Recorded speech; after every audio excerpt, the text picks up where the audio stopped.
my DIY nomads? I hope all of you are doing really, really well today.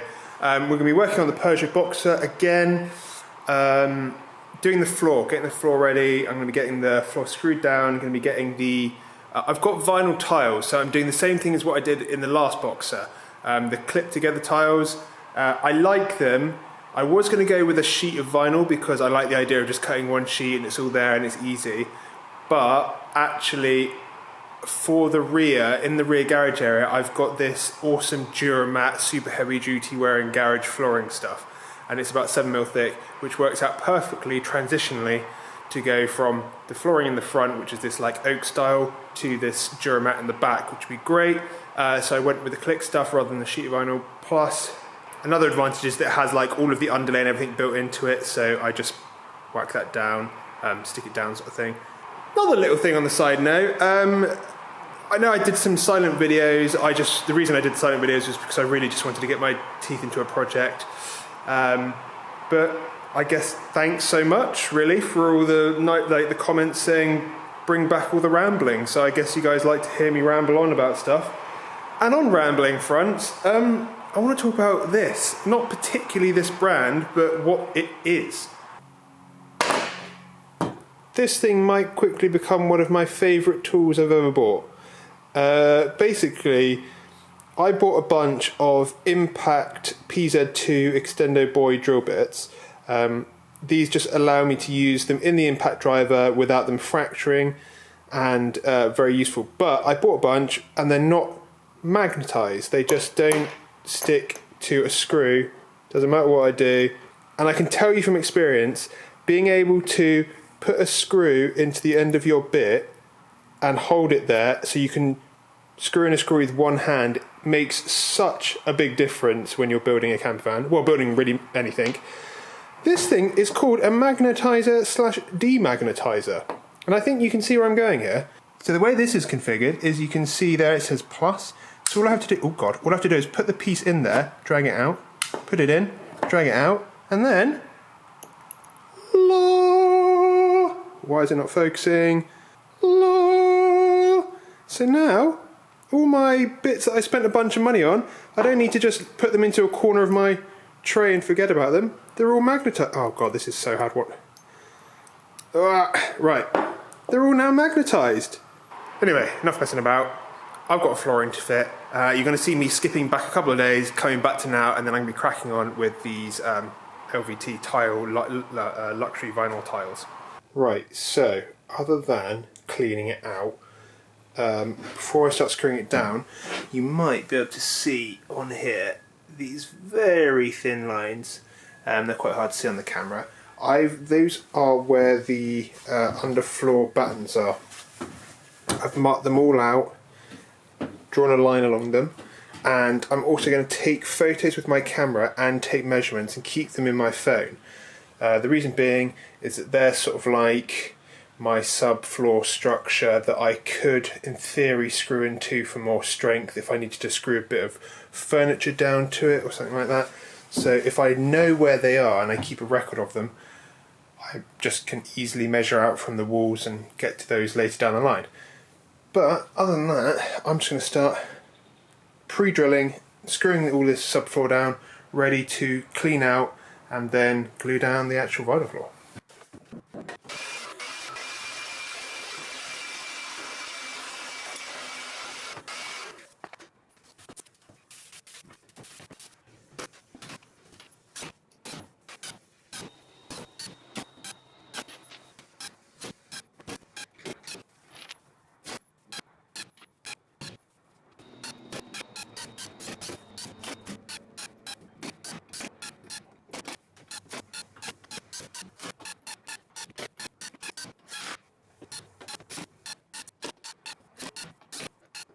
Subfloor is in, and what I'm going to do is walk around, listen for any potential like creaking or moving or anything that might have lifted up off of the floor or anything like that, because after I glue this flooring down it's going to be a nightmare to rip it back up if I need to do any changes. Right everyone, in the background I also just fitted the wheel nut boxes. I only glued them in place. They're not going to be there's nothing structural about them. They're not going to be taking any weight. They're not going to be really under any strain.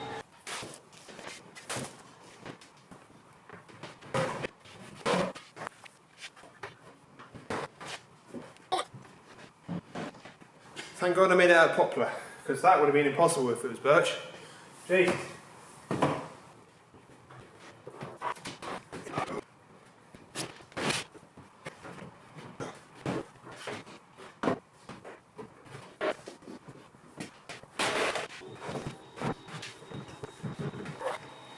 Lovely.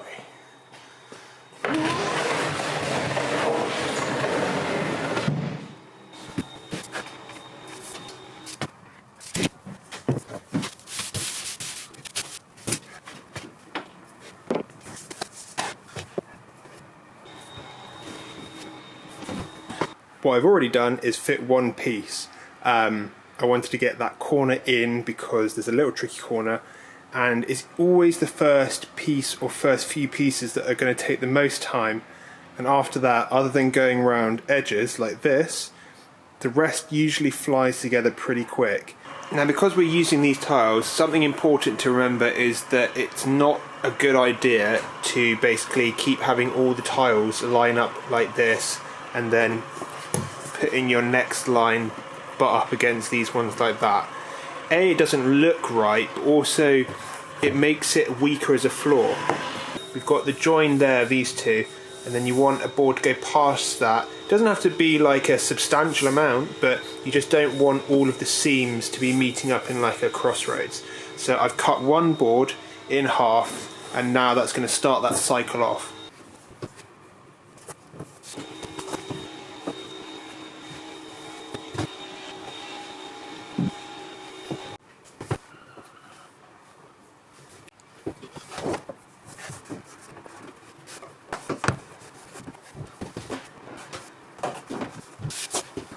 Couple of points to throw in that I didn't throw in at the start. Make sure you leave an expansion gap around the edge, recommended about 5mm, otherwise if you don't, if it does expand, the floor will have nowhere to go, and then it'll try and kink along the seams, leaving you with like random high and low points, which would be really irritating. I know that I haven't put any glue down or adhesive down, but I'm going to have some end pieces that will sort of hold the front area in place, and then where it joins to the Duramat in the back, there's also going to be another strip there, so it's going to be mounted that way, plus all the furniture on top where actors weight, and on top of that, that stuff's going to be mainly screwed into through the floor into the subfloor anyway, so I don't need to use adhesive.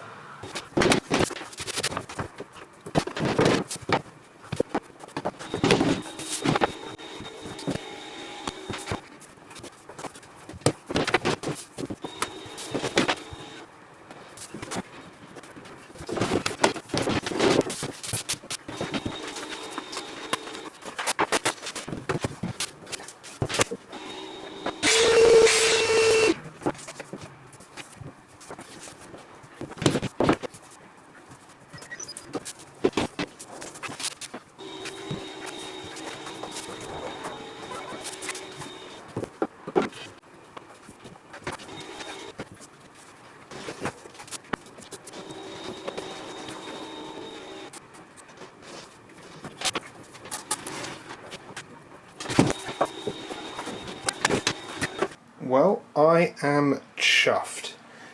I had the exact right amount. There was no excess. There's only like a few shavings of what I cut off, so that was absolutely perfect. I haven't really neatened up this edge because I need to remeasure the line of the bed where it comes up to, but really I think it's almost around this line, going directly across. I need to cut through that, and then it's the Duramat stuff. I cut off the excess to because that's going to be the point that the bed sort of goes up to, where the wall goes up to, where the divider between the main living space and the garage is. And then in the back here, I'm going to be using these Duramats. These are basically super hard wearing. You'd basically use them in a garage, like a working garage, and they are exactly the same height as the floor, which is perfect. So when I get a flat cut along these, they'll meld really well together with the floor, and I just get like a bit of those floor trims that will join the two pieces together, so there's like no seam that you can really see. I've put all this pressure sensitive flooring glue down, flooring adhesive down, and I did that about 2 hours ago, and apparently it's meant to sort of take 40 minutes to set and then it goes transparent. That's when you're meant to lay down your flooring, but it just isn't going transparent. So I'm going to risk it and put down the flooring anyway, because I need to get going soon, and if I leave this overnight it'll just set hard and I won't be able to stick anything down anyway. So let's get the flooring in, then we'll test it out tomorrow and see if it's actually stuck down, and we'll see how it goes.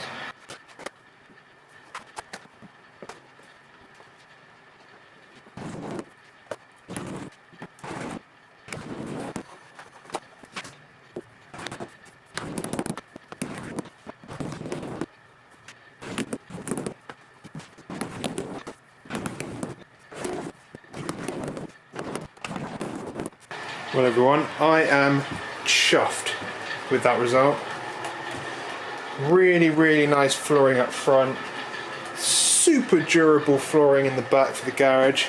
I don't think I have enough, looking at what I've got, I don't think I have enough to do the sidewalls to the height of the wheel arches, so I might do like a half, like a little barrier that goes around the edge, or I'll find a different material to go around there and cover it up. But this flooring is awesome, and that line there is just worked out beautifully. It is exactly the same height, which is great. The last tweaks would be to get some sort of aluminium corner edge to cover up here and slot just underneath the floor, and the same for over there, just for getting knocks and bumps, and also so you don't obviously see that bit of wood.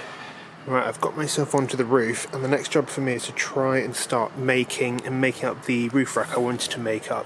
What I did was I contacted Rhino Roof Racks, and I got a bunch of just the brackets, and I'm going to be using these to attach some aluminium extrusion to them, and that's what my solar panel is going to sit on. So let's get these attached, and you'll see what I mean in a second. So I've got those roof rack bits mounted now, and this is my plan. I've got a bunch of aluminium extrusion, and what this stuff is, it's incredible stuff. This is like a bit that I just cut off it, so this is like the cross profile. The reason I like this stuff is because it's so modular. So I'm going to take this little offcut, and you would simply attach one of these brackets. See, it locks into the whole T shape there, and then that allows me to slot this piece into there.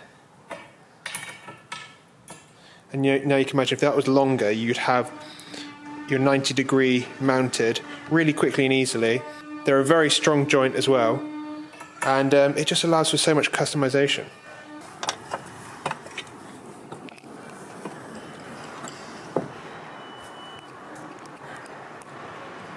We've got two sort of main beams that run down the side.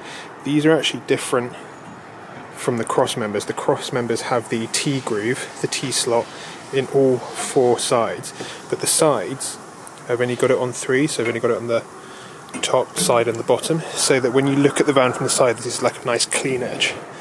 But this is absolutely perfect. I didn't have enough up front I can't take a straight piece across there because it would cut into the max fan, but I need to get another couple of chunks of it to slot into the roof rack bit there, so I've bracketed those off. They are really nice and strong at the moment. And my two solar panels, one of them is going to fit here, and the other one, basically the first one will only go halfway up the width of this piece, and then the other solar panel will go onto the other half, so they'll be touching together, and that goes right up next to the Hecky hatch. Another thing to show you lot is the Duramat flooring. It came out really well. The glue set off absolutely fine anyway. It's not lifting up at all. Plus that glue acts like almost like another water barrier between the Duramat and the floor. But I thought I'd also just show you, I took the time to whack my furniture bits in, and I just absolutely love it. Gives a real nice sense of the space, and when these are all scribed in as well, I'll get even more space, especially for that one. That one can get scribed in loads, I've made sure of that, so that could get pushed almost another 100mm back towards the bulkhead.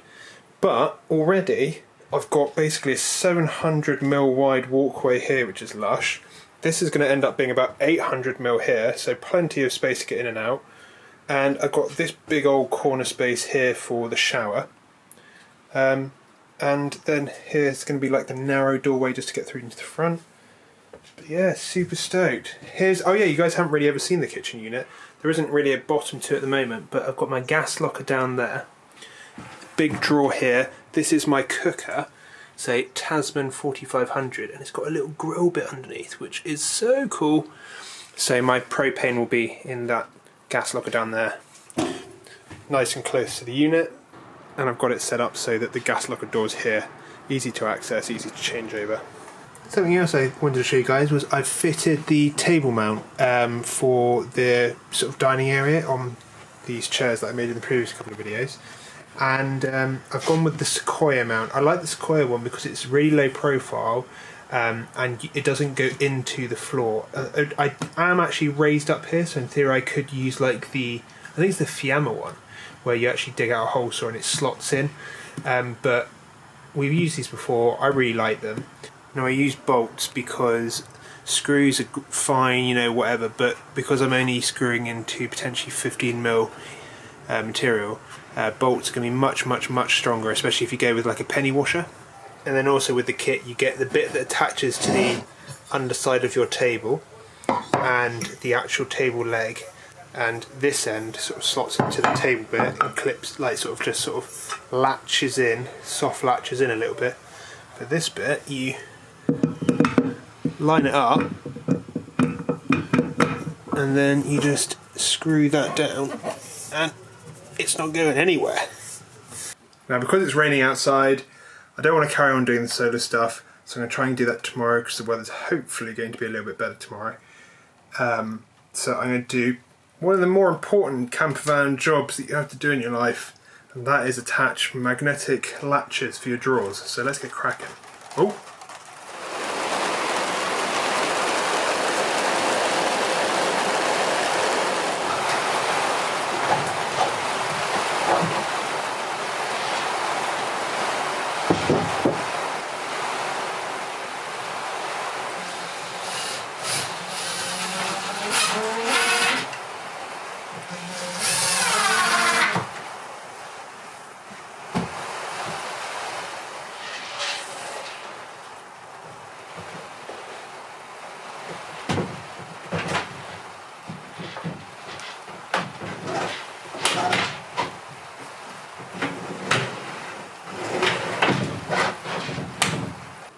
Okay, I totally forgot to film this next bit, but for dramatic effect, here it is again.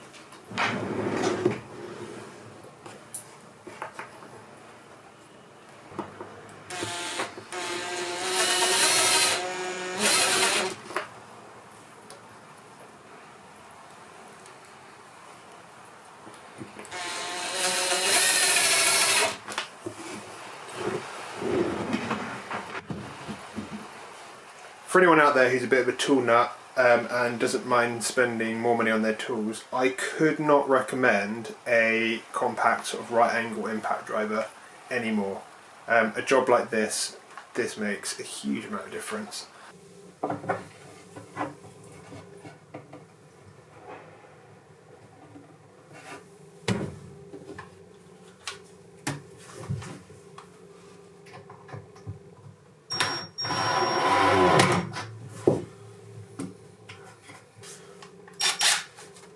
Something from the previous video that one sort of eagle-eye viewer picked up on was he asked why I attached the fronts as one piece, track sawed them, but then painted them white, because surely it doesn't matter after then. But they're not fully painted white.